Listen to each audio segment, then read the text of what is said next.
ملتا ہے در سے آخرت ان واقعات سے، سیکھیں سبق آؤ اکابری کی حیات سے۔ الحمد للہ رب العالمین والصلاة والسلام على سید المرسلین، اما بعد فاعوذ باللہ من الشیطان الرجیم، بسم اللہ الرحمن الرحیم۔ الصلاة والسلام علیک یا رسول اللہ وعلى آلک واصحابک یا حبیب اللہ، الصلاة والسلام علیک یا نبی اللہ وعلى آلک واصحابک یا نور اللہ۔ پیارے اسلامی بھائیوں اور مدنی چینل کے ناظرین، پروگرام ہے ایک قصہ ایک سبق، اور آج ہم آپ کے سامنے اللہ پاک کے آخری نبی صلی اللہ علیہ وآلہ وسلم کی پیاری والدہ محترمہ کا تذکرہ سنیں گے۔ آئیے سب سے پہلے درود پاک کی فضیلت سنتے ہیں۔ درود پاک کی فضیلت، جس سے یہ پسند ہو کہ اللہ پاک کی بارگاہ میں پیش ہوتے وقت اللہ پاک اس سے راضی ہو، اسے چاہیے کہ مجھ پر کثرت سے درود شریف پڑھے۔ صلو علی الحبیب صلی اللہ علی محمد صلی اللہ علیہ وآلہ وصحبہ وسلم۔ حضرت آمنہ رضی اللہ عنہا کا مبارک تذکرہ۔ اے عاشقان رسول، آئیے رسول پاک صلی اللہ علیہ وآلہ وسلم کی والدہ ماجدہ حضرت آمنہ رضی اللہ عنہا کا تذکرہ سنتے ہیں کہ اللہ پاک نے اپنے نبی کے نور کے لیے انہیں کیسے منتخب فرمایا۔ یمنی عالم کی پیشن گوئی۔ حضور کے دادا حضرت عبد المطلب رضی اللہ عنہ اپنے بیٹے حضرت عبداللہ رضی اللہ عنہ کے لیے فکر مند تھے، اور ان کے لیے ایسی عورت کی تلاش میں تھے جو خوبصورت ہونے کے ساتھ ساتھ اعلیٰ سیرت و کردار کی مالک بھی ہو۔ فرماتے ہیں سردی کا موسم تھا، ہم تجارتی قافلے کے ساتھ یمن گئے۔ وہاں زبور شریف پر ایمان رکھنے والے ایک عالم سے میری ملاقات ہوئی۔ اس کے پوچھنے پر میں نے بتایا کہ میں قبیلہ قریش میں بنو ہاشم سے ہوں۔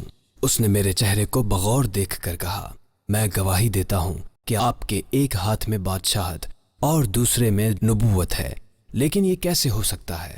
ہمارے علم کے مطابق نبوت بنو زہرہ قبیلے کے حصے میں ہے۔ پھر کہنے لگا، جب آپ واپس جائیں تو بنو زہرہ میں نکاح کیجئے۔ حضرت آمنہ رضی اللہ عنہا بنو زہرہ قبیلہ قریش کی ایک شاخ ہے۔ حضرت آمنہ بنت وہب رضی اللہ عنہا کا تعلق بنو زہرہ سے تھا۔ حسب و نسب اور مقام و مرتبے کے اعتبار سے اس وقت کی تمام خواتین میں افضل و اعلیٰ تھیں۔ اللہ پاک نے آپ کو ظاہری حسن و جمال کے ساتھ ساتھ اعلیٰ اوصاف و کردار اور باطنی کمالات سے بھی خوب نوازا تھا۔ عقل مندی و دانائی کے سبب آپ کو حکیمہ یعنی عقل مند کہہ کر پکارا جاتا تھا۔ زمانہ جاہلیت میں بھی پردے کا اہتمام۔ امام جلال الدین سیوطی رحمۃ اللہ علیہ بہت بڑے عاشق رسول تھے۔ آپ رحمۃ اللہ علیہ کو 75 مرتبہ حالت بیداری میں پیارے آقا مدینے والے مصطفیٰ صلی اللہ علیہ وآلہ وسلم کی زیارت نصیب ہوئی، اور آپ نے ایک ایسی تفسیر لکھی ہے جس میں 10,000 سے زائد احادیث نقل کی ہیں۔ آپ کی کتب کی تعداد 200 سے زائد ہے۔ آپ رحمۃ اللہ علیہ فرماتے ہیں، حضرت سیدہ آمنہ رضی اللہ عنہا پاک دامن، پردہ دار اور گھر کی 4 دیواری میں رہ کر مردوں کے میل جول سے پرہیز کرنے والی خاتون تھیں۔ بے پردگی الٹی عقل والوں کا طریقہ ہے۔ پیارے اسلامی بھائیوں، اسلام سے پہلے کے دور میں صرف بے پردگی نہیں بلکہ فحاشی بھی عام تھی۔ حضرت آمنہ رضی اللہ عنہا ایسے ماحول میں بھی با پردہ و با حیا رہیں۔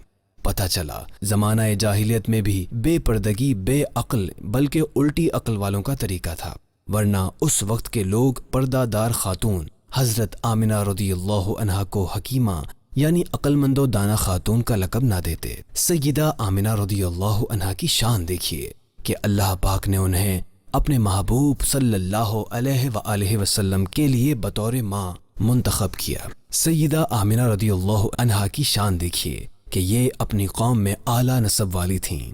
سیدہ آمنہ رضی اللہ عنہا کی شان دیکھیے کہ یہ انتہائی شریف تھیں۔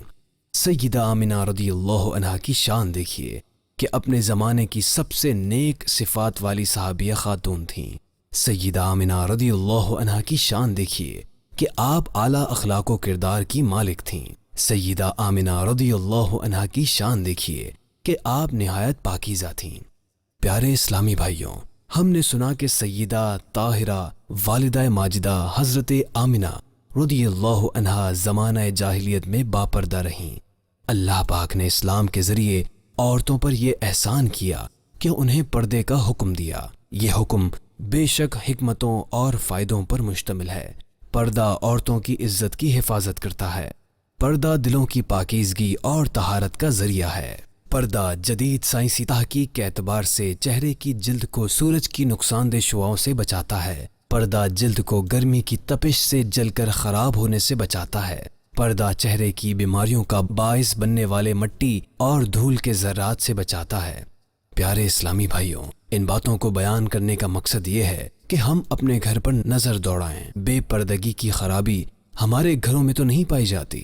اگر ایسا ہے تو پھر ہمیں نیکی کی دعوت دے کر پردہ کروانا ہوگا، کیونکہ بے پردگی جہنم میں جانے کا ذریعہ ہے، اور ہمیں قرآن پاک نے اپنے گھر والوں کو جہنم میں جانے والے کاموں سے بچانے کا حکم ارشاد فرمایا ہے۔ اللہ پاک ہمیں حضور صلی اللہ علیہ وآلہ وصحبہ وسلم کی سچی محبت عطا فرمائے، اور آج کے پروگرام سے حاصل ہونے والے درس پر عمل کی توفیق عطا فرمائے، آمین۔ پیارے اسلامی بھائیوں، آج کے پروگرام کا وقت اختتام کی طرف بڑھ رہا ہے۔ آئندہ ایک نئے واقعے اور سبق کے ساتھ حاضر ہوں گے، تب تک کے لیے اجازت دیجیے۔ صلو علی الحبیب صلی اللہ علی محمد صلی اللہ علیہ وسلم۔ ملتا ہے در سے آخرت، ان